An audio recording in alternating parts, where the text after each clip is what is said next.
The president the other day went on a riff in one of these news conferences, which, by the way, I think he takes too many questions. He's given them a chance to just do their best to have a Twitter moment or some sort of a quick YouTube moment or something.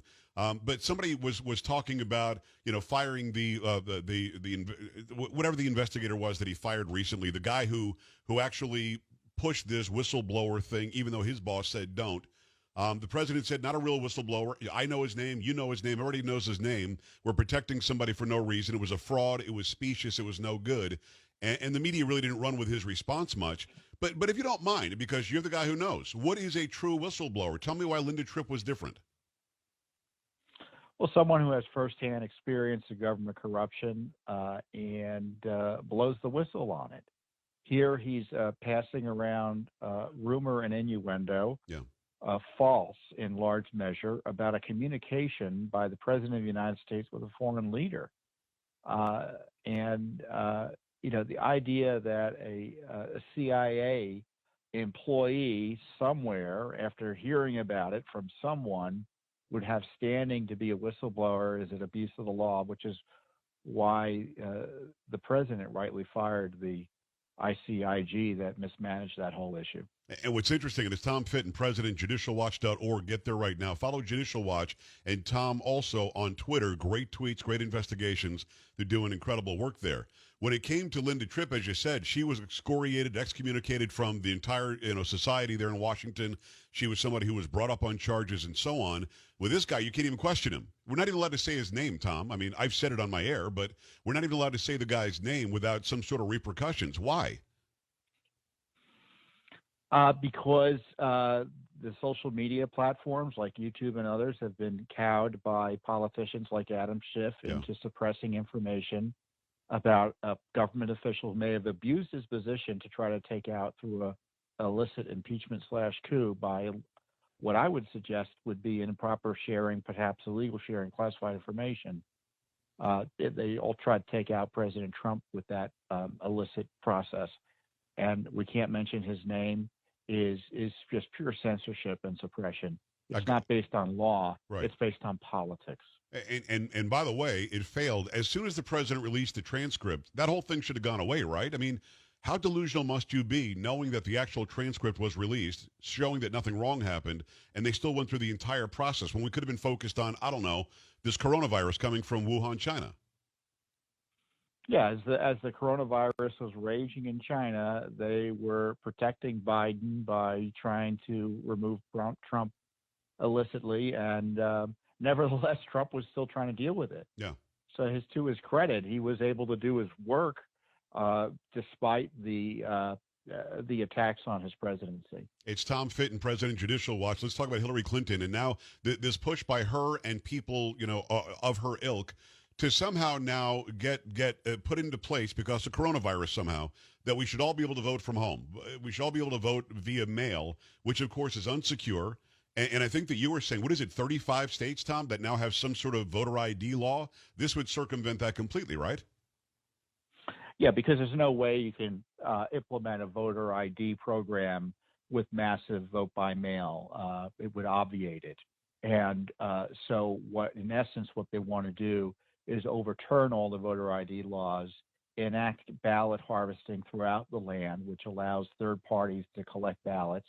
I would talk about opportunities for fraud, and if you were trying to figure out a system on how to steal an election, what you do is you'd mail everyone ballots and allow anyone to collect them and deposit them without any checking of any ID in any sensible way.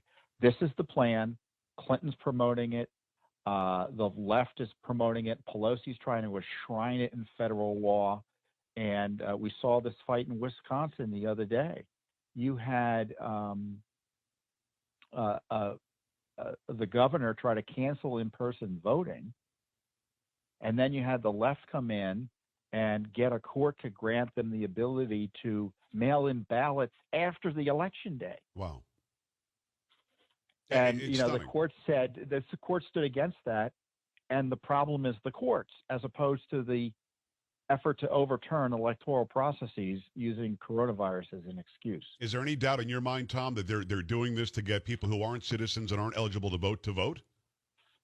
Oh, why would you oppose voter ID and citizenship verification? Well, If you didn't want that type of the only activity to reason, happen? well, no, the only reason is so dead people can vote. People who aren't citizens can vote. Let's open the borders and let everybody go and vote. Oh, we just let all the prisoners out of prison, let them go vote too. I mean, that's obviously why they're doing it. But yet somehow they get traction by saying dumb things like it's racist or it's ethnocentric or you hate old people or you hate young people. Why does that work on people?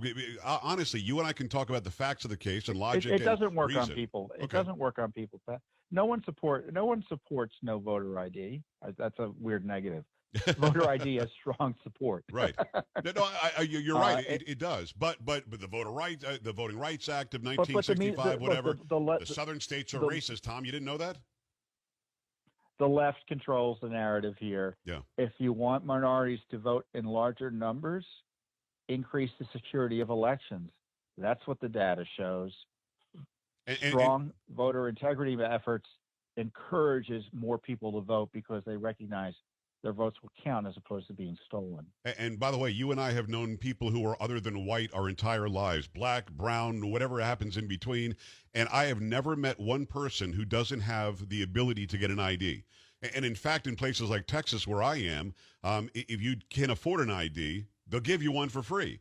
So I don't really understand what the issue is. And I think it's denigrative of minorities. You don't know how to go and get a driver's license? I've never met a black guy, been friends for years, who doesn't know how to go and get a driver's license. It's actually saying white people are smarter than you. It's horribly racist what they're doing. But again, the end game is to just stuff the ballot box, right? What is voter harvesting, Tom? What does that even mean? Well, ballot harvesting is, let's say you get mailed your ballot. Someone knocks on your door and says, "Give me your ballot, I'll deliver it for you." Wow. So if you don't go and do it yourself, somebody's going to go and talk collect about a it. recipe for voter intimidation, Oh, yeah. fraud, and all the rest. And of course, there's no requirement. California is a big problem here because they instituted ballot harvesting in this regard. There's no requirement that they go and collect everyone's ballots. Right. They can knock on your door and say, "Are you Republican or Democrat?" Right? And say, "Well, I'm not going to take your ballot if you're the wrong party." How is that okay? How does that work? How did that get implemented in this great country? Well, California is the worst in that regard, and it's against the law in most localities. But Nancy Pelosi's bill, as I said, I say Nancy Pelosi because she's the person pushing it. Right. But this is the leftist focus, and your listeners need to understand they are obsessed with this issue. The number of groups involved in pushing to undermine election integrity in this country is legion. It's well funded, and the number of groups who want to protect election integrity, I can name the 2 or 3 of them. And the number of lawyers on our side, I can name the 10 of them. Right. On the other side, you're talking hundreds and thousands of lawyers.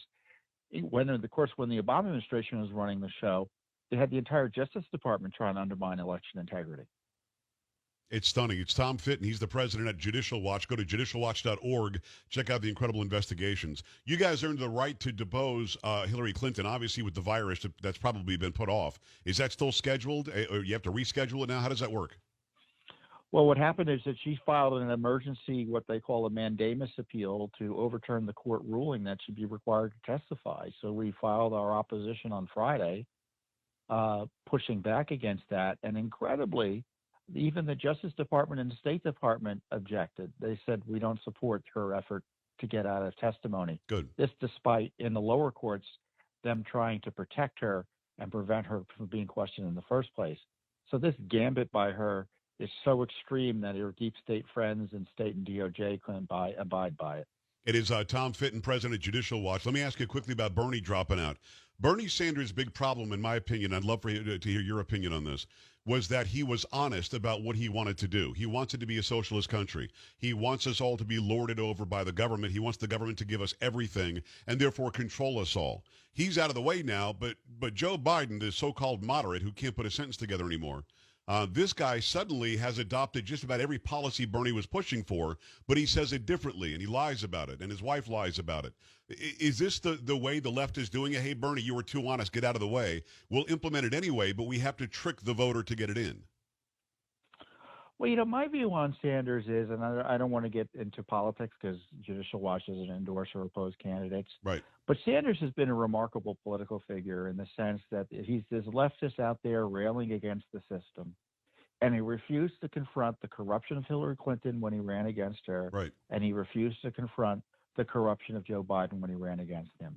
Both of those people were products of a corrupt system. Talk about crony capitalism, and Sanders, because he's a politician just like the rest of them, pretended to be, the Marxist revolutionary when in fact he was no different than all the rest. Yeah.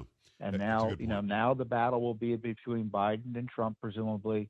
But Sanders, people who support Sanders, they should be more upset with Sanders than Hillary Clinton and Joe Biden and the Democratic establishment. I agree. It's Tom Fitton, President, Judicial Watch. I promise this is the last one. Just a quick one. The president is finally getting rid of some of the deep state people. You and I think, probably agree, and again, I'm willing to be wrong, that he should have done that day one. But now you're starting to see these IGs go away. He's starting to really root out some of these deep state actors. Too little, too late, or just in time? What do you think? Oh, it's never too late to do the right thing. Yeah. And in the case of this, he removed, for instance, this IG out of the Defense Department who, look, this is what happened. They passed this giant $2.2 trillion stimulus package Right. that required oversight. And who did they let run oversight? An official that could do this on his own. In this case, Mr. Horowitz at the Justice Department as IG. Who did he appoint under this law to run this oversight? A holdover Clinton appointee over at the Defense Department. Stunning. So, President Trump was right to call it out and end it. Yeah. I agree. It's Tom Fitton, President, Judicial Watch, judicialwatch.org. Follow them both over on Twitter. Tom, always appreciate the time, man. Thank you. You're welcome. All right, we're back after this on the Joe Pag Show. Stay right here.